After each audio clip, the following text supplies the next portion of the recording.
ዛሬ እጅግ በጣም ከፍተኛ የሆነ ችግር ተፈጥሯል ማለት ነው። ሳቢላ ታግታለች ማለት ነው። ከአጅሬው ጋር ከትምህርት ቤት መልሳ ይዘ እየመጠችም ታግታለች ማለት ነው። ያሳገዳትም እንግዲህ ኤፊ ነው ማለት ነው። የዶክተሯ ፍቅረኛ ማለት ነው።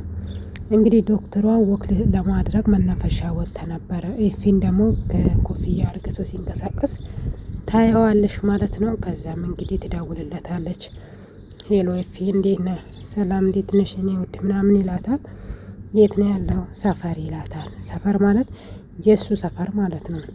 ይሄ ደግሞ ዶክተሯ ተቀጥራ የምትሰራበት ሰፈር ነው። ከዛ በጣም ትናደዳለች። ምክንያቱም ኤፊ ያለበት ሰፈር ሌላ ሰፈር እዚህ ሰፈር ስለሆነ ማለት ነው። ምን ማለት ነው? እና ምን ማለት አለው? በቃ ሰፈር ነኛ ሰፈር እርግጠኛ ነህ? አዎ እርግጠኛ ነኝ።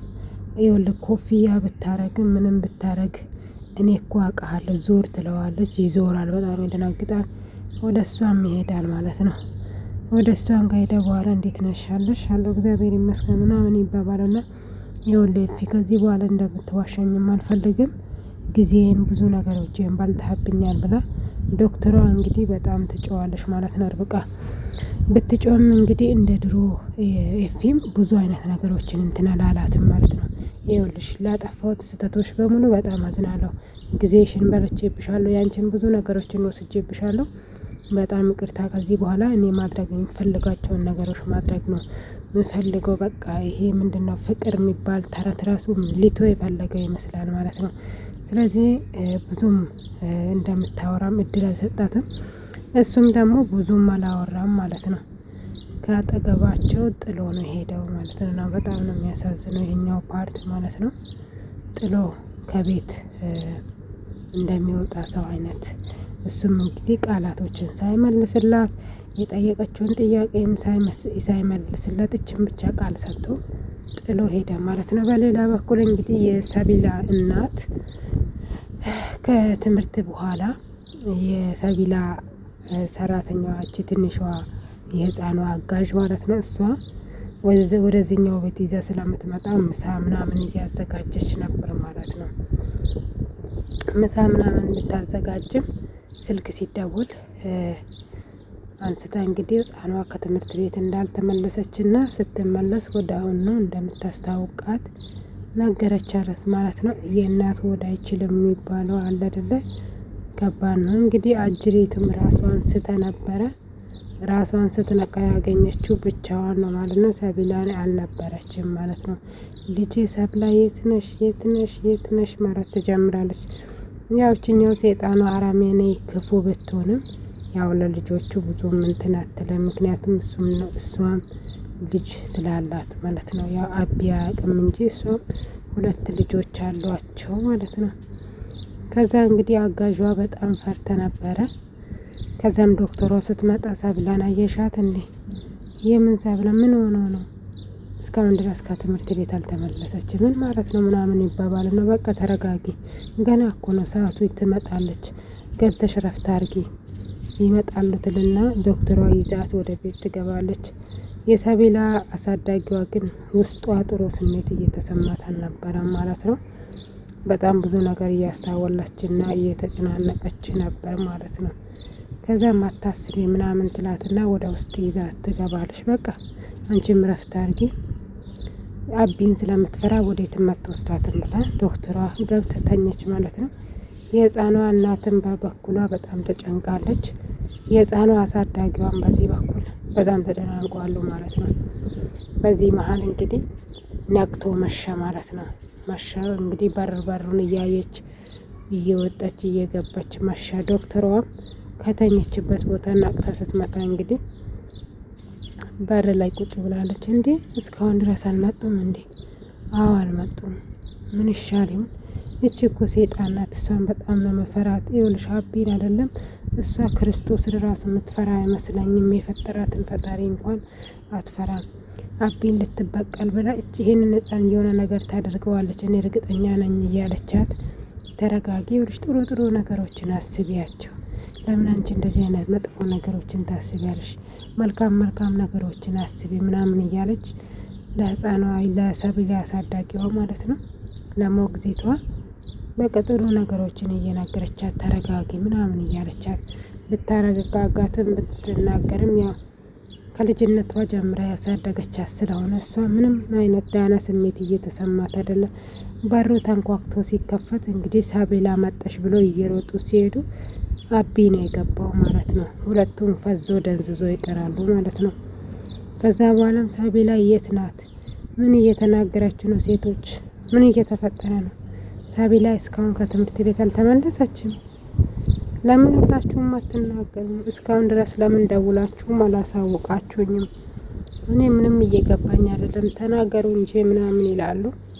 ከዛ እንግዲህ ሚስቱ ከትምህርት ቤት እንዳወጣችና እሷ ናት ከትምህርት ቤት ልታመጣ የሄደችው ምናምን ትልና ትነግረዋለች። እንዴት ነው እስካሁን ድረስ ከነጋ ከመሻ ለኔ ያልነገራችሁኝ? እንዴት ነው ለኔ ያልነገራችሁ ብሎ እንግዲህ አባትየው ቤቱን በአንድ እግር ነው ያቆመው። በጣም በሚገርም ሁኔታ ይሄ ፊልም ታሪክ ሳይሆን በእውነተኛ ነገር ላይ የምታዩት አላም ነው ማሳየት የጀመረው። በቃ ማልቀሱ ምናምኑ በቃ ቤቱ ድብልቅልቅልቁ ነው የወጣው ማለት ነው። በጣም ያስፈራ ነበርና እሷም እንግዲህ ለመታገስ ብትሞክርም እንዳሳባቸው አልሆነላቸውም ማለት ነው። በጣም ከባድ ጊዜ ነበረ እያሳለፉ የነበሩት። ከዛም እንግዲህ እሷ ልታመጣ እንደሄደችና እሷ ደግሞ እንደቀረች አስረዳቻት። ለምንድነው ለእኔ ያልነገራችሁኝ እስከዚህኛው ሰዓት ድረስ? እሺ እሷ ልታመጣ ትሄደሽ ይሁን፣ ግን ለምንድነው ለእኔ ያልተናገረኝ ነበር አቢሬሱ ማለት ነው። ከዛ እንግዲህ ልጄ የሆነ ነገር ከሆነች ከአይምሮሽ አልወጣም እያለ ለዲና ይደውልላታል። ዲና እንግዲህ ስልኳ ስፒሽ ደው ይላል ማለት ነው። ምክንያቱም የዛን ጊዜ የወደቀች ሰዓት ስልኳ ሙድቆ ስለነበረ ስፒሽ ነበር። ከዛ መጮህ ይጀምራል። ዲና ስልኩን አንሺ፣ ዲና ስልኩን ክፈችው እያለ መጮህ ይጀምራሉ ማለት ነው። እንግዲህ የህፃን አሳዳጊዋ ምንም መልስ ልትሰጥ አልቻለችም። እሷ ራሱ ለራሷ ፌን ትሰርታለች ማለት ነው። በጣም እየጮኸች ነበረ እሷ ራሱ ማለት ነው። ከዛ በመሀል እንግዲህ ዲና መጣች። ዲና የተባለችው እርኩም እንግዲህ መጣች። በዲና ምክንያት ነው እንግዲህ ሰቢላ ልትታገድ የቻለችው ማለት ነው። በመሀል ደግሞ የህፃኗ እናት ስልክ እያስቸገረቻት ነበር ማለት ነው። ከዛም በዚህ ነገር የሆነ ነገር እየተጠራጠረ ነበር አቢ ማለት ነው። በዛ መሀል እንግዲህ የሰቢላ አሳዳጊዋ የሆነ ነገር እንደደበቀች ገብቶታል። ህፃኗንም እሷ ልትደብቅ ትችል ይሆን ወይ እያለ ነበር። በመሀል ላይም እንግዲህ በር ላይ ቆሞ ሶስቱም እያለቀሱ እያለ ዲና መጣች፣ ምንም ሳትይዝ ማለት ነው። ዲና ልጄስ ተናገሪ እንጂ ልጄስ በምን አፏ ትናገር? እንዴት ብላ ትናገር? አቢ ደግሞ በዚህ ዓለም ላይ የሚኖረው ለአንድ ልጁና ልጁ ብቻ ነው። ተናገሪ እያልኩሽ ነው ልጄስ ምናምን እያለ መጮህ ይጀምራል። ዲና መሀል ላይ እንግዲህ የሆነ ሰዎች ዲናን ወሰዱብኝ ትላለች። እንዴት ነው ጥለሻት አንቺ የምትመጪው? እሺ 6 ሰዓት ላይ ነው 7 ሰዓት ላይ ነው ከትምህርት ቤት ይዘሽ የወጣሽው። አንቺ የመጣሽው ምሽት ላይ ነው። እስከዛ ሰዓት ድረስ ምን እየሰራሽ ነበረ? ለምን ደውለሽ አልተናገርሽም? በሰዓቱ ለምን መረጃ አላቃበልሽም? ይላታል። ቢላትም እንግዲህ እሷ ምንም መልስ የምትሰጠው ነገር አልነበራትም። በቃ አትውቀሱኝ፣ ሁላችሁም አንድ አይነት ናችሁ ያለች ብቻ ነው መልስ ልትሰጥ እየቻለች ነበረው። እሷም እንግዲህ አቢ ባክን ተረጋጋ እያለች ለአቢ ያለውን ነገር ልታስረዳ እየሞከረች ነበረ። አቢ በጭራሽ የማንንም ድምጽ መስማትም አይፈልግም። በሰዓቱ በቃ እንደ አባደ ሰው ነው የሆነው ማለት ነው። በጣም በሚያሳዝን ሁኔታ ብቻ በጣም በሚያሳዝን ሁኔታ በእንደዚህ አይነት መልክ ነው ቪዲዮ የተጠናቀቀው ማለት ነው። ልብ ይነካል፣ አሳዛኝ ነው። ዲናም እንግዲህ ከባድ ውሳኔ ወሰነች። በመሀል አውቃ ራሷን ትንሽ ነገር ጎታ ደም በደም ሆነ ምናምን ነገር የአቢን ቀልብ ለመሳብ ማለት ነው።